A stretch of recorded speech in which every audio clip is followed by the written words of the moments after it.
Welcome, everyone. Fred Gleek here again with Bill DeWeese, and for his roundup of the week. Bill, how was your week? It was good, and let me just to back up, to give you a sense of what's been going on. A couple of weeks ago we finished a podcast, and I had not quite reached my goal, and immediately afterwards there was a job waiting. So did $5,400 2 weeks ago.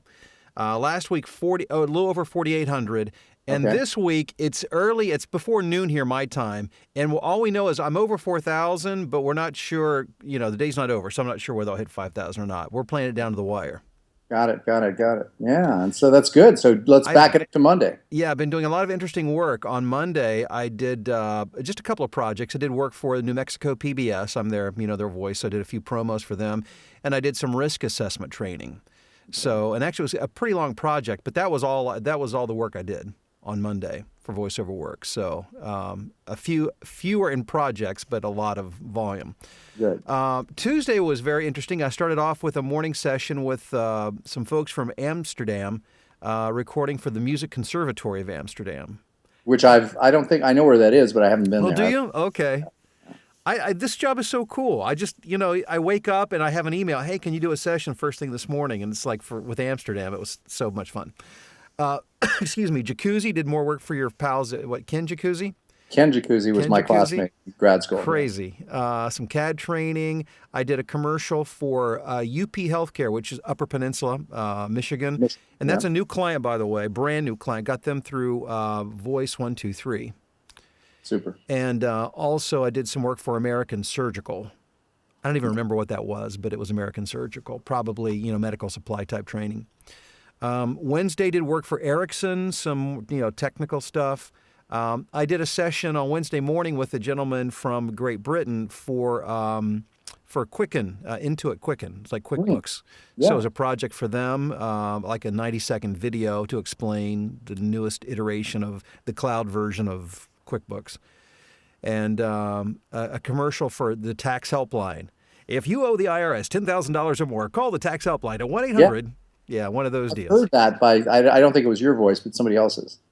Yeah, so you may hear mine soon doing it. So 'tis the season. And then yesterday, holy cow, are you ready? I did promos for Immaculate Heart Radio Network, another new client. It was a training program through Voice 123. It was on how to get accurate references when you're hiring somebody. I did electrical power installation training for a Swedish client. Do a lot of Swedish stuff. And there's a company called Bivy. I don't know what they do, but I did some internal training for their employees how to use an iPad there at the company. DeKalb Agri sales training for folks who are selling seed and fertilizer to farmers. Driver safety training, actually motorcycle specifically safety training, and some diabetes detection training for doctors. Yeah, my understanding, by the way, is when you're working with Swedish clients, your effectiveness as a voiceover artist is substantially increased if you have meatballs. That's so bad. I know. I'm sorry. It's so interesting. And I love the exposure to different people, different cultures, and it's so much fun. But I was sent a reference audio file, as I often am, by clients. They say, okay, here's the tone and pace, which oftentimes is completely useless. But in this case, it was a Swedish guy reading it. I felt like that guy on Swedish Chef. Yeah, the Swedish chef. It sounded like the Swedish chef, with all due respect. And I thought, this is not helping me at all. But anyhow, it's fun. And so now it sounds like and that's as of Thursday, right? You had picked up 2 new clients. Yes, and 2 new clients, and really that's all the new clients for this week. Right. And by the way, for those of you listening or watching, either on the podcast or on YouTube,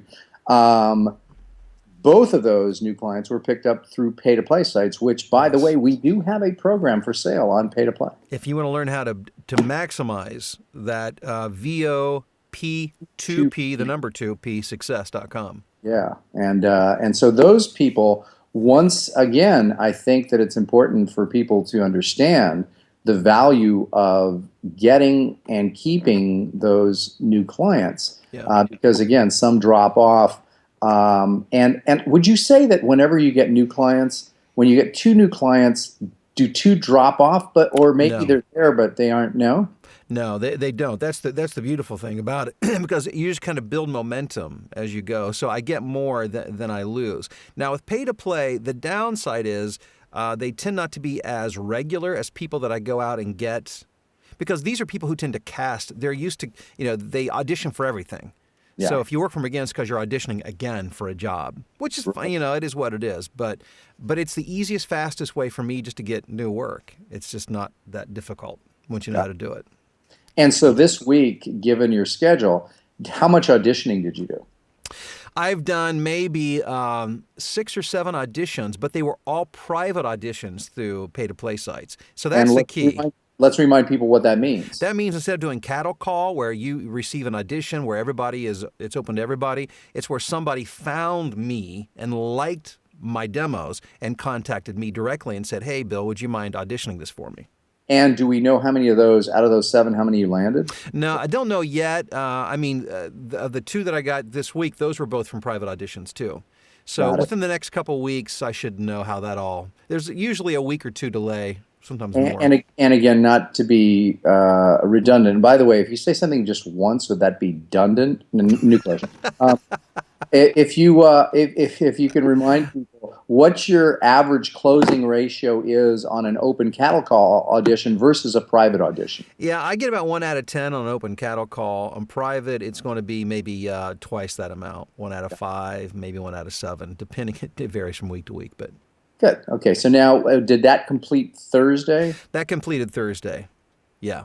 Okay, and so then this morning we're only in your time zone. We're almost at noon. Right. Yes. And I've already done 1, 2, 3, 4, 5 projects this morning. I just finished a project on Jewish specific diseases. There are specific diseases related to those of Jewish ancestry. Got it. And so, given the fact that my mother was Jewish, although I'm not that faith, what you'll have to share with me what possible maladies I already have. I'm bringing up the script. It just covered your face. I'm sorry. Let me move it here. Let's see here. If you are, Sephardic or Mizrahi Jewish ancestry. I don't think so. I'm Ashkenaz, I think. Okay, here we go. Let's see here. Jewish genetic diseases are a group of inherited disorders that occur with greater frequency in the Ashkenazi Jewish population. Okay. Let me run down these for you. Sure. Tell me what maladies I'll now find that aren't there. You get all these aches and pains as soon as we're done. Tay-Sachs disease, Canavan disease, familial dysautonomia. Don't know any of those. Cystic fibrosis. Okay. Niemann-Pick type A, Bloom syndrome, Fanconi anemia group C, mucolipidosis 4, and Gaucher disease. Well, that's great because I have no idea what any of those are, so therefore I'm not going to feel any symptoms. You're okay. You're okay. So I literally, and I did that, by the way, over a newer technology called IPDTL. IPDTL. Did it say anything about there if I'm no longer of that faith? If I then have a low, if you've converted to another, right? Yeah, you're no longer subject to no those. No longer eligible. Yeah, that's funny. But you may be subject to a whole brand new slew of diseases. Yeah, now I inherit new stuff. So what did you?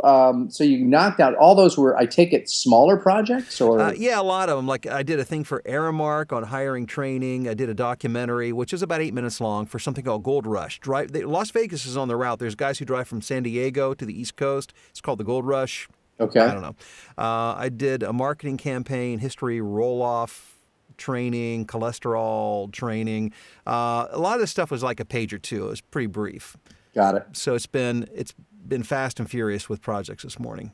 Got it. Well, any other great, other than our fun banter back and forth that people enjoy so much, anything else that they can learn of interest? Yeah, one of the things I was thinking about, actually talking of these smaller projects, when you get regular clients, you have to expect that you're going to get a lot of little teeny tiny miscellaneous stuff that you can be frustrated with, that may be pickups that you're not getting paid for, or things that are only paying a few bucks here and there.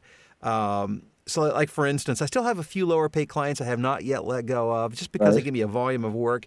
And there'll be times when I'm literally making 10 or 20 bucks on something because it's just like a few lines of this or the other. Yeah. But I make thousands a month from them. So you got to just know that's part of the deal. And not say, well, my gosh, I'm not making $150 or $200 for the next 5 minutes. It's just the way it is. Although, as we know, and as we have referred to you as in the past as the blue collar voiceover guy, Now, a lot of people who are kind of a little bit on a high horse in this business would refuse to do that kind of work, correct? Yeah, yeah, and it's again, it's your business, and some people maybe are in a position where they can do that. And as time has progressed, I'm starting to evolve more white collar, but it's a man, if you start off that way, Right. good Good. luck. Yeah, your roots are still Jeff Foxworthy. They're very much Jeff Foxworthy, and I definitely get more than I used to, and I'm evolving, and my income reflects it. I make a good living, but I think there's still more to be had.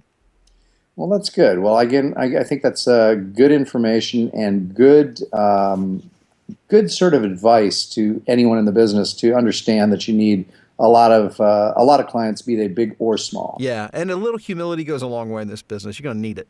Absolutely. Well, there's Bill's week for you, folks. Thank you very much for listening. This is Fred Gleek along with Bill Happy DeWeese. birthday to Fred, by the way. Oh, thank you Today's very much. Fred's birthday, Yeah. 39. Awesome. Okay. Talk to you, folks.